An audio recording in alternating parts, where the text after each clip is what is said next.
What's up guys, and welcome back to another video. Today we're doing something pretty cool. We are checking out the Ox Brake shop. They do left-hand rear brake, hydro, and cable. So we're gonna go over there and check it out, install one on the bike, see how it goes.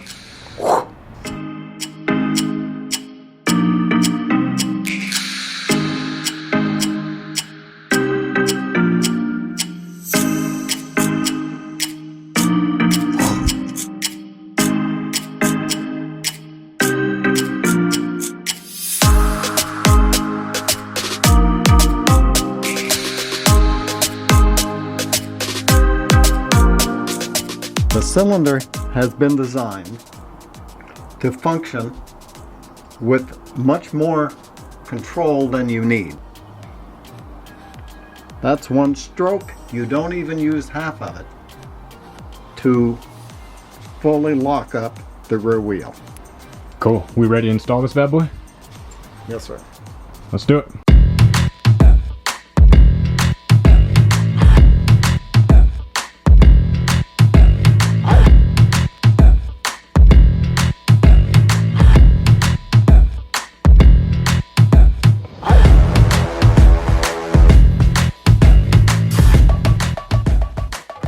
During installation, there is only one adjustment that as an installer you need to do.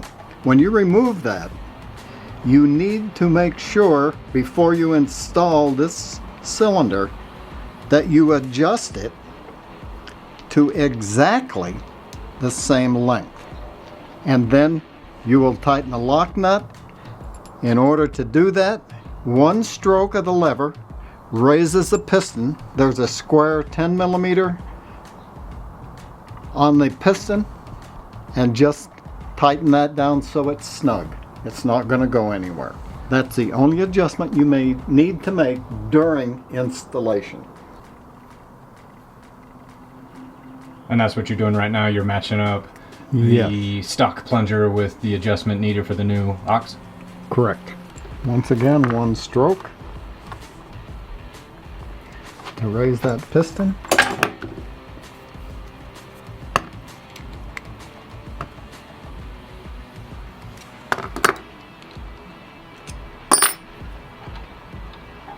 Okay, we're now ready to install it. We'll put this on here loosely. Okay. And the final adjustment will come after we're done doing everything. Here. Come across the top. That keeps your cable up out of the way. Okay. Follow the clutch line down. Okay. Put it underneath this rubber strap. Keep it away from your tank mount. Come right across above the carburetor cable line, the throttle cable line.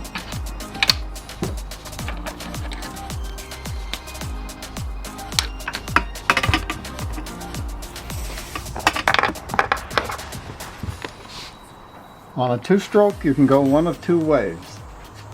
You can go outside or you can go inside.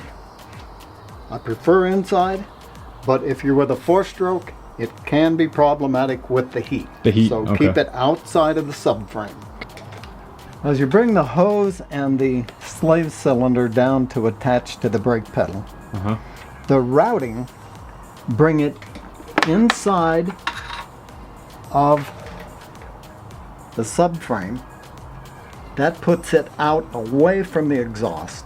Okay. Then come back behind the hose that goes from the brake cylinder to the caliper. There is a banjo fitting there that will retain that. It no way can get out against the swing arm or the exhaust. Get your screw started in there.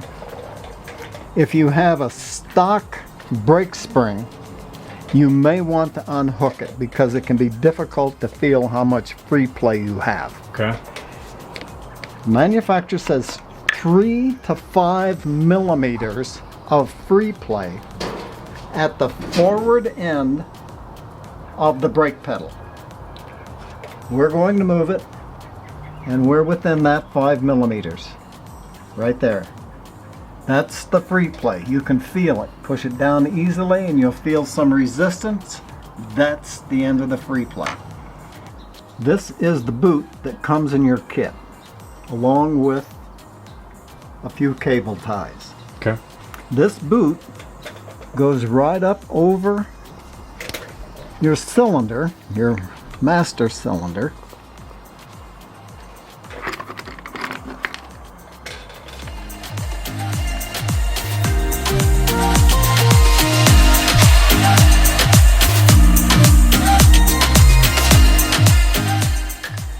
What? That's more pressure than you'd ever put on it. No kidding.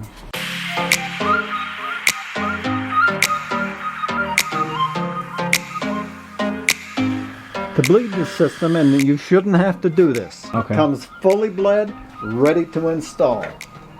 So we're going to remove this to show the bleeding process of the system. Remove the screw, remove the cylinder, the slave cylinder from the brake cylinder, bring it back up out where you can get a good handle on it, like right here. Remove the bleed screw. Insert a 4 millimeter fitting. These are available at most bicycle shops. You can go to any bicycle shop and they'll have this kind of stuff. It's very inexpensive. The reservoir filler bleed port is this small torque screw right here. We're going to remove that. Every bicycle shop is going to have these. This is a Shimano Reservoir Cup. That will screw directly into the screw for the reservoir. In the cup, you'll see that there's a little stem here. It's a plug, just like you'd have in a sink. Okay. That allows you to work with this and not have a bunch of fluid all over when you take it off. So I'm going to remove it. And now the fluid is free to flow. Position this anywhere where it will stay. And this is our syringe with .4 brake fluid in it. I'm going to begin pushing this down. Okay. And as I start to push, I'd like to have you go to the video or to this cup and shoot down into that if you can. You bet. To see the bubbles. Oh yeah. That is, the bubbles is the air that we're pushing out of the line. We're going to get all the air out of the line. You don't want to push the fluid rapidly, but go very slowly. Because the more rapidly that you go, you will create bubbles within the system. There's fluid almost to the top. We have more than exchanged all the air. Now I'm going to pull the fluid out with a syringe. Again, just to ensure that I have all the air out of it. Now I'm getting some bubbles. So we had a little bit of air left in there. Yeah. We don't want to see any bubbles. If we do, we aren't done bleeding. You can see we're getting no more air. Now that we've got all the air out of the system, we have to remove the syringe. You can control the flow by holding the slave cylinder as high as you can get it. Okay, we're going to remove that now. And you can see little tiny bubbles right here. Now there's none. I'm going to drop it down a little bit.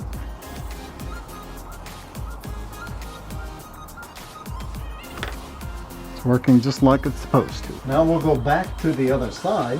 We'll plug up this little cup and we can remove that. Don't forget to put this little plug back in. On these fittings, they just need to be snug. Don't strip them.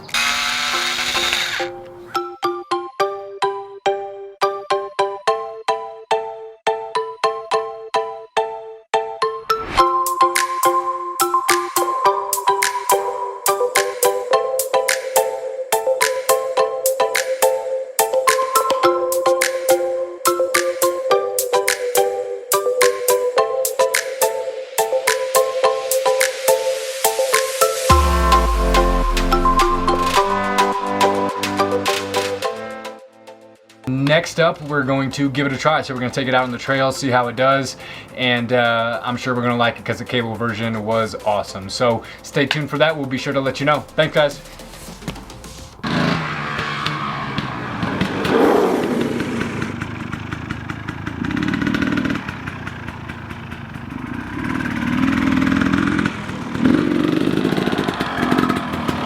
I can lock it up with 2 fingers for sure. Yeah, it's awesome.